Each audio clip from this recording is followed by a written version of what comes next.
s'avance.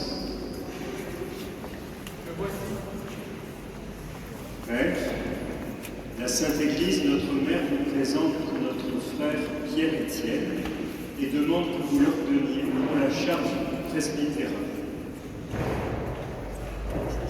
Savez-vous s'il a les aptitudes requises?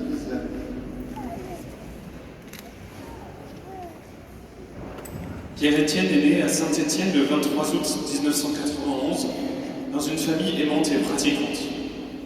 Xavier et Juliette, ses parents, transmettent une éducation chrétienne à Marie-Cécile et Pierre-Étienne, leurs deux enfants, qu'ils ont longtemps attendus. Un premier élément marquant de la vie de Pierre-Étienne est l'ordination diaconale de son papa en 1994. Cela inscrit la foi dans le quotidien de la famille. Il traverse l'épreuve de la maladie à l'âge de 9 ans. Son lent rétablissement est une première expérience de sa fragilité. À l'âge de 15 ans, lors de sa préparation à la confirmation, il ressent pour la première fois cet appel particulier à mettre ses pas dans ceux du Christ comme prêtre. Il vit une expérience de proximité du Seigneur dans l'Eucharistie. Mais bousculé par cet appel, et cette radicalité rattrapée par la période de l'adolescence, Pierre-Étienne s'éloigne d'une vie de prière régulière. Il s'enfonce même petit à petit dans la spirale d'une vie de plaisir facile, qui tend les relations avec sa famille et avec ses proches. Son engagement dans une troupe de paroisse, le théâtre de la paroisse, demeure le seul lien ténu avec le Christ. Une grave maladie de son papa et un coup d'arrêt physique de son côté sont l'occasion d'un retour et d'une demande de pardon. Pierre-Étienne passe un bac littéraire, ne sachant pas trop comment y donner suite, il commence une vie professionnelle. Les aléas de la vie maltraitent la vie intérieure de Pierre-Étienne. Les vieux démons sont malins. Les JMJ de Madrid en 2011 sont certes une belle expérience, mais pas suffisante pour assurer à Pierre-Étienne qu'il a de la valeur aux yeux de Dieu. En 2012, il découvre le Liban. C'est un moment marquant. Il valide son BTS entrepris 2 ans plus tôt. Sa vie s'enveloppe et s'unifie peu à peu. En 2013, à l'âge de 22 ans, lors de mini-JMJ à la Louvet, il fait de nouveau une expérience spirituelle forte. Il se sent appelé à vivre sa foi avec toute sa personne, corps, âme, esprit. Il découvre qu'il peut engager toute sa sensibilité dans sa vie de foi. Cela permet à la question de la vocation de prendre une place plus sereine. Une expérience professionnelle, le chauffeur-livreur le pousse à creuser les différentes questions de sa vie. Quelle place ai-je envie de donner au travail? Comment me donner? Où vais-je? Où cours-je? Comment puis-je ordonner tout cela? Puis il s'oriente vers une licence de gestion des déchets, et cela le pousse à 25 ans à partir de nouveau au Liban, entre octobre 2016 et mars 2017. Il est de nouveau profondément marqué par ce pays et ses habitants. Il se pose la question de la vie religieuse. Dans cette période à la fois très riche et très difficile, il découvre les grandeurs et les pauvretés de l'Église. Son désir de s'engager mûrit. À sa rentrée en France, il enracine sa foi dans une vie de prière régulière tout en poursuivant une activité professionnelle auprès de jeunes en difficulté. En septembre 2008, il entre en alerte prophétique à Ars. Il vit une période d'approfondissement de sa relation au Christ qui devient, je le cite, vraiment quelqu'un pour moi, non plus une image vague, mais cet homme, ce Dieu, qui m'aime plus que tout. Il vit aussi une simplification humaine dans la vie avec ses frères. Il effectue son premier cycle au séminaire d'Ars. Ces 2 années sont riches d'enseignements. Les cours de fraternité, l'expérience renouvelée de la maladie et la vulnérabilité dans laquelle elle le place, la question de l'altérité, pousse Pierre-Étienne à poursuivre la maturation de sa vocation. Il arrive ensuite au séminaire Saint-Irénée de Lyon pour son second cycle. La poursuite des cours, les différents projets pour le séminaire orchestré par Pierre-Étienne, son insertion plus régulière en paroisse dans le diocèse et le lent goutte à goutte de sa vie de prière façonnent son cœur et augmentent son désir de se donner totalement au Christ pour son Église à Saint-Étienne. Sa dernière année, il arrive à porter de front, avec brio, la grosse charge de travail demandée par les examens d'ensemble celle du grand coordinateur du séminaire en lien avec le supérieur, et une vie paroissiale plus intense. Son année diaconale le fait plonger plus encore, Pierre-Étienne, dans la vie paroissiale, et le rapproche du mystère de l'Eucharistie. Il découvre avec joie l'exercice concret de la charité pastorale, à travers des liens aux paroissiens, le service de la parole, et le tout porté par l'ancrage de la prière des heures et de l'oraison. Père, Pierre-Étienne se présente donc à vous, riche d'un parcours de vie intense. Conscient de son histoire personnelle qu'il vous a partagée, il compte sur vous et sur la bienveillance et la prière de toute la communauté. Il sait que la recherche de la conciliation, parfois à trop grand prix, peut le placer dans des situations difficiles. Il sait aussi que son occasionnel trop grand engagement, fruit d'un manque de confiance mêlé avec un certain perfectionnisme, peut amener Pierre-Étienne à s'oublier et se brûler dans le souci de bien faire. Il est également conscient des grandes qualités relationnelles qu'il possède. Il a une très belle capacité de travail et d'organisateur qui se remettent en action dans ses différentes missions. Son humour et ses talents musicaux sont précieux. Son expérience sera le guider. Enfin, les différents moments de maladie ainsi que ses années lyonnaises montrent que Pierre-Étienne s'est laissé une place à la vulnérabilité dans sa vie et sait faire preuve de résilience. Il a su ainsi en particulier faire face à quelques pics d'un formateur lyonnais sur ses origines stéphanoises. Ce formateur aurait sans doute poussé le vice à faire remarquer que la couleur rouge tombait bien pour cette ordination s'il en avait eu l'occasion.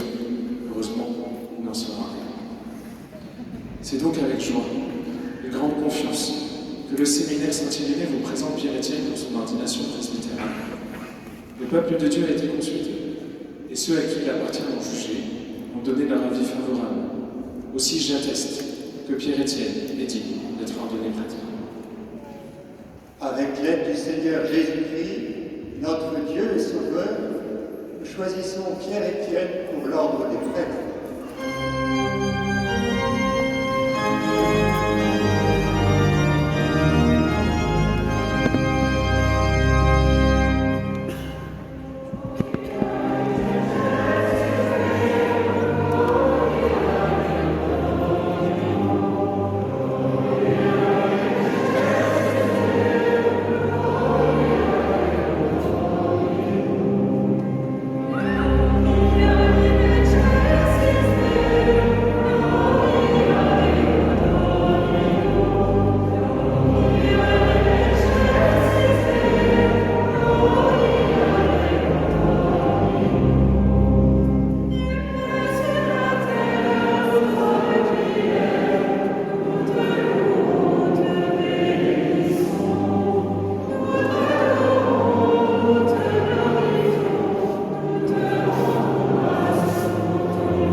Servir et guider sans relâche le peuple de Dieu sous sous la conduite de l'Esprit Saint.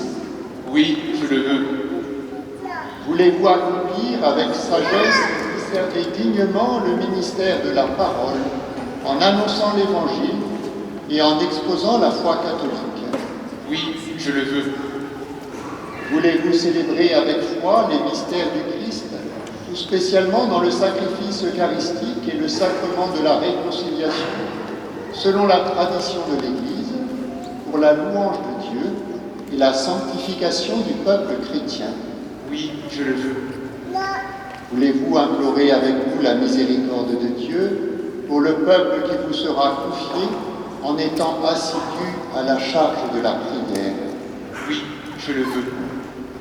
Voulez-vous, de jour en jour, vous unir davantage au souverain prêtre Jésus-Christ, qui s'est offert pour nous à son Père, en victime sans tache, et vous consacrer à Dieu avec lui pour le salut du genre humain? Oui, je le veux avec la grâce de Dieu.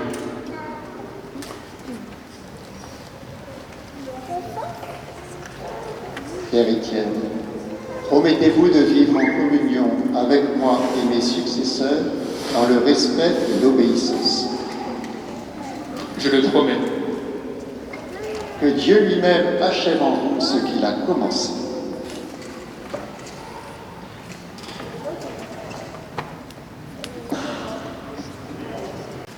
Frères et sœurs, avec tous les saints qui intercèdent pour nous, confions à la miséricorde de Dieu celui qu'il a choisi comme prêtre.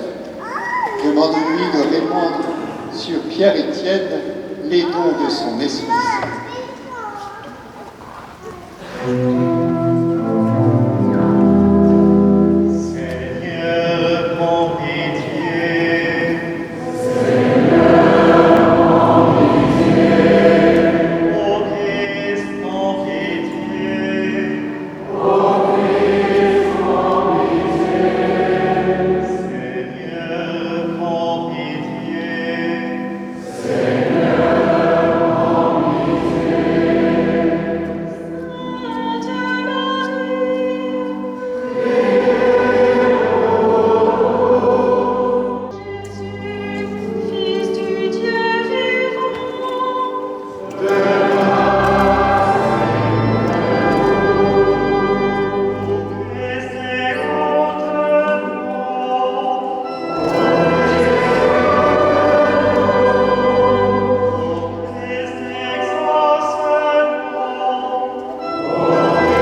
Seigneur, Père très saint, sois avec nous, Dieu éternel et tout-puissant, toi qui fondes la dignité de la personne humaine et qui répartis toute grâce, toi la source de toute vie et de toute croissance, pour former le peuple sacerdotal, tu suscites en lui, par la force de l'Esprit Saint, et selon les divers ordres, les ministres de Jésus le Christ, ton Fils bien-aimé. Déjà, dans la première alliance, les fonctions sacrées préparaient les ministères à venir. Tu avais mis à la tête du peuple Moïse et Aaron, chargés de le conduire et de le sanctifier. Tu avais aussi choisi des hommes d'un autre ordre et d'un autre rang pour les seconder dans leurs tâches. C'est ainsi que, pendant la marche au désert, tu as communiqué l'esprit donné à Moïse aux 70 hommes pleins de sagesse qui devaient l'aider à gouverner ton peuple. C'est ainsi que tu as étendu aux fils d'Aaron la consécration que leur père avait reçue, pour que des prêtres selon la loi soient chargés d'offrir des sacrifices qui étaient l'ébauche des biens à venir. Mais en ces temps qui sont les derniers, Père très saint, tu as envoyé dans le monde ton Fils Jésus, l'apôtre et le grand prêtre que notre foi confesse. Par l'Esprit Saint, il s'est offert lui-même à toi comme une victime sans tache. Il a fait participer à sa mission ses apôtres consacrés dans la vérité, et tu leur as donné des compagnons pour que l'œuvre du salut soit annoncée et accomplie dans le monde entier. Aujourd'hui encore, Seigneur, viens en aide à notre faiblesse. Accorde-nous les coopérateurs dont nous avons besoin pour exercer le sacerdoce apostolique. Nous t'en prions, Père Tout-Puissant, donne à ton serviteur que voici d'entrer dans l'ordre des prêtres. Répands une nouvelle fois au plus profond de lui-même l'esprit de sainteté, qu'il reçoive de toi, Seigneur, la charge de seconder l'ordre épiscopal, qu'il incite à la pureté des mœurs par l'exemple de sa conduite, qu'il soit un vrai collaborateur des évêques pour que le message de l'Évangile, par sa prédication et avec la grâce de l'Esprit Saint, porte du fruit dans les cœurs et parvienne jusqu'aux extrémités de la terre. Qu'il soit avec nous, un fidèle intendant de tes mystères, pour que ton peuple soit régénéré par le bain de la nouvelle naissance et reprenne des forces à ton autel, pour que les pécheurs soient réconciliés et les malades relevés. En communion avec nous, Seigneur, qu'il implore ta miséricorde pour le peuple qui lui est confié et pour l'humanité tout entière. Alors, toutes les nations rassemblées dans le Christ seront transformés en l'unique peuple qui t'appartient et qui trouvera son achèvement dans ton royaume.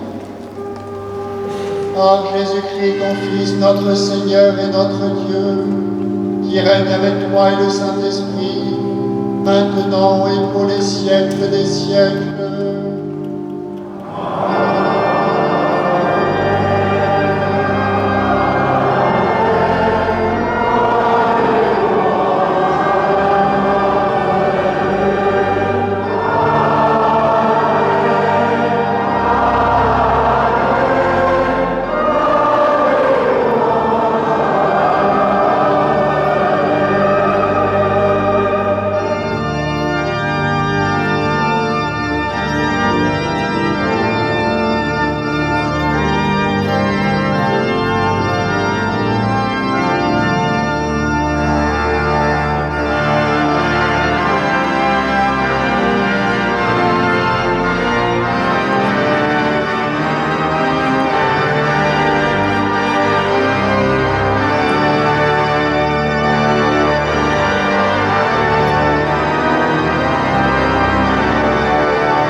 Pierre-Étienne, que le Seigneur Jésus-Christ, lui que le Père a consacré par l'Esprit Saint et rempli de puissance, nous fortifie pour sanctifier le peuple chrétien et pour offrir à Dieu le sacrifice eucharistique.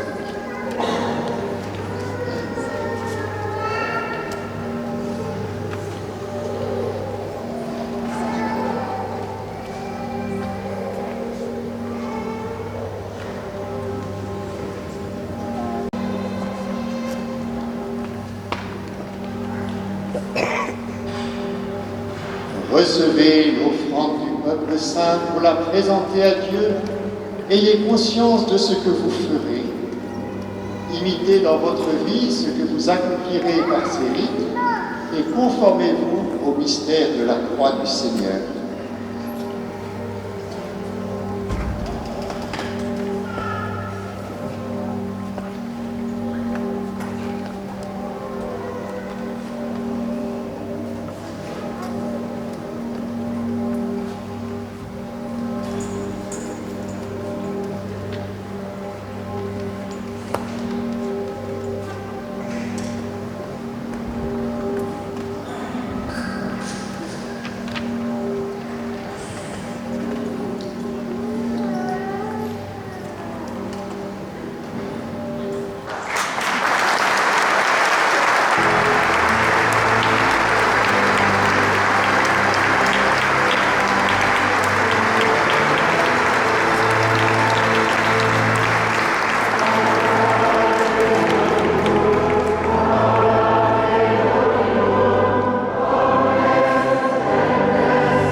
Dieu qui est amour est aussi humour. Et c'est lui que je veux tout d'abord remercier, parce que tout cela c'est pour lui et par lui. L'ordination n'est pas une récompense, ce n'est pas un dû, mais c'est un don que l'on ne mérite pas, que je ne mérite pas. C'est un cadeau. Je ne suis pas ordonné pour moi, mais je suis ordonné pour vous, pour l'Église et pour le monde. Je veux aussi rendre grâce pour 3 frères diacres qui en ce moment même sont ordonnés prêtres, sont sûrement prêtres maintenant. Jean-Baptiste à Lyon, Christopher à Saint-Claude et Pierre à Viviers. Nous voilà désormais ensemble des bébés prêtres. Sans ma famille, sa prière fidèle, sa patience inépuisable et une bonne dose d'Esprit Saint, Dieu seul sait où je serai, alors merci à vous. Et entre nous, après tout ce que je vous ai fait subir, je suis certain que votre accès au paradis sera accéléré.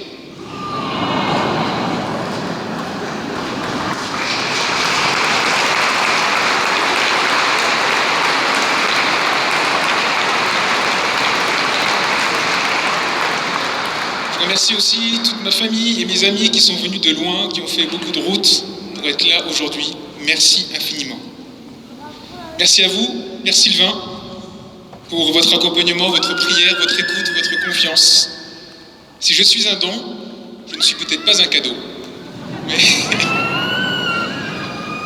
Mais le Seigneur n'a besoin que d'une seule chose dans l'Évangile, c'est d'un âne, alors me voici. Merci à vous aussi, Père Bruno, pour votre accompagnement auprès des séminaristes tout au long de ces années. Je voudrais une reconnaissance particulière au Père Manuel Grandin, Salut. Notre première rencontre a eu lieu le jour de mes 18 ans. J'avais des cheveux à l'époque. Et durant 10 années, tu as su m'offrir des conseils justes dans les hauts moments, mais aussi dans les heures sombres. Et je rends grâce à Dieu de t'avoir mis sur ma route. Comme quoi, il faut toujours se méfier des jésuites. Merci à mes formateurs d'Ars et de Lyon qui sont présents. Merci pour leur enseignement tout au long de ces années. Et que le Père Étienne Roche se rassure, Saint-Étienne se fera toujours un plaisir de gagner les derbies en Ligue 2.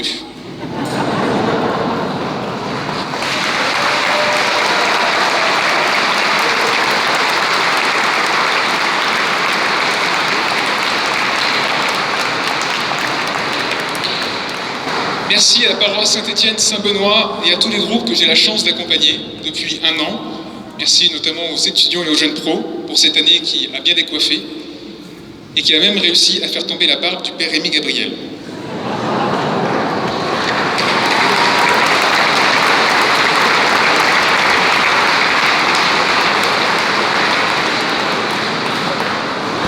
À vous, frères diacres, merci pour cette belle année fraternelle.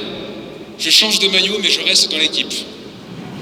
Et merci à vous, frères prêtres, pour votre accueil fraternel au sein du presbytérium, et en particulier pour les curés qui m'ont accueilli au long de ces années. Je pense au Père Philippe, au Père Emmanuel, au Père Sébastien, et à tous les autres prêtres que j'ai la chance de côtoyer. Merci à toutes celles et ceux qui ont participé de près ou de loin pour l'organisation de cette célébration, à la musique, pour la technique, pour la liturgie. Je veux citer personne parce que je n'oublierai forcément. Mais soyez infiniment remerciés. Et merci surtout à chacun d'entre vous pour vos prières. 10 ans sans ordination, c'est long, c'est trop long. Alors mes amis, prions. Prions pour que les jeunes qui se préparent au sacerdoce ici présents, je vous remercie d'être là, de notre diocèse et ailleurs. On se lamente souvent du manque de prêtres, mais ne restons pas les bras croisés. Et si parmi vous, certains entendent un appel, même discret, n'ayez pas peur. Oui, le monde n'est pas tout rose.